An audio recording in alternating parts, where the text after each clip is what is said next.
Akkalpada dam येथे hotel Anand Sagar family restaurant veg non veg व लॉजिंगचे भव्य उद्घाटन संपन्न.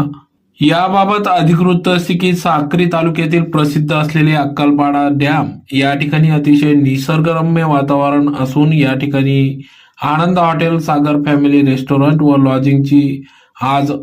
आषाढी एकादशीचे औचित्य साधत उद्घाटन सोहळा पार पडला. यावेळी साक्री आमदार ताईसो मंजुळाताई तुळशीराम गावित यांच्या हस्ते हॉटेल आनंद सागरचे उद्घाटन करण्यात आले. या प्रसंगी या ठिकाणी प्रमुख पाहुणे म्हणून भाजपा प्रांतिक सदस्य सुरेश आबा पाटील, मळी शुगर गुजरात येथील व्हाईस चेअरमन अलकेशभाई पटेल, धुळे जिल्हा उपाध्यक्ष चंद्रजीत पाटील, माजी कृषी सभापती हर्षवर्धन दैते, प्रदेश उपाध्यक्ष धनगर समाज संघर्ष समिती विठ्ठल मारनार, डॉक्टर घनश्याम आकलाडे, साक्री अक्कलपाडा सरपंच श्रीराम कर्वे, साक्री नगरसेवक पंकज मराठे,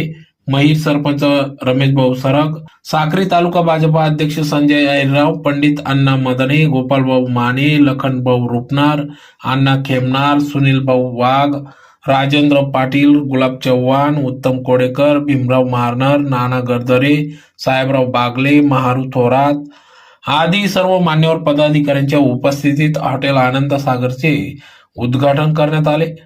तर या ठिकाणी अतिशय निसर्गरम्य वातावरणात Akkalpada धरणासमोरच hotel Anand Sagar family restaurant लॉजिंगची व्यवस्था या ठिकाणी पर्यटक नागरिक यांसाठी सुविधा उपलब्ध करून देण्यात आली असून विशेष म्हणजे जेवणात व्हेज नॉन व्हेज यासह पार्किंग फॅमिलीसाठी बसण्याची व्यवस्था, पार्किंगसह पर्यटकांसाठी लॉजिंगची व्यवस्था या ठिकाणी एसी नॉन एसी रूम्स उपलब्ध करून देण्यात आले असून हॉटेल आनंद सागर येथे येऊन ग्राहकांनी एकदा येऊन आपली भेट द्यावी, आपल्या सेवेची संधी द्यावी असे आवाहन या ठिकाणी आनंद सागर संचालक गोपीचंद मारनार, नभा मारनार, पोलीस पाटील दादाजी मारनार, महारू मारनार, राजेंद्र मारनार, दिनेश मारनार यांनी आवाहन केले आहे. तर उद्घाटन प्रसंगी अनेक मान्यवर पदाधिकारी यांनी हॉटेल आनंद सागर संचालक यांना त्यांच्या पुढील वाटचालीस शुभेच्छा दिल्या आहेत.